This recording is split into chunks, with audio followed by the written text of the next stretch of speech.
বৈষম্য বিরোধী ছাত্র আন্দোলন জেলা শাখার সদস্য সচিব সাইদুর রহমান ও মুখপাত্র এক তরুণীর একই রুমে অবস্থান ও মদের আড্ডার একটি ভিডিও সামাজিক যোগাযোগ মাধ্যম ফেসবুকে ভাইরাল হয়েছে। মঙ্গলবার রাতে একটি ফেসবুক আইডি থেকে 1 মিনিট 12 সেকেন্ডের ওই ভিডিও পোস্ট করা হয়।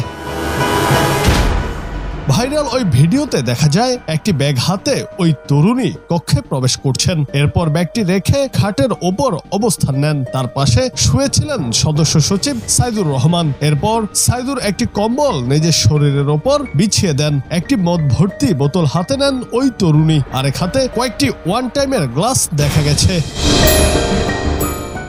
এদিকে ভিডিওটি আপত্তিকর না বলে সামাজিক যোগাযোগ মাধ্যম ফেসবুকে পোস্ট করেছেন ওই নারী। নিজের নামের ফেসবুক আইডি থেকে তিনি লিখেছেন, জুলাই আগস্ট আন্দোলন চলাকালে রাতে সহযোদ্ধারা অনেকেই তার বাড়িতে আশ্রয় নেন। বিষয়টি তার স্বামীও জানেন। এখন ক্ষমতা আর পদ পাওয়ার লোভে ভিডিওটি বিশ্রী ক্যাপশন যুক্ত করে পোস্ট করা হয়েছে।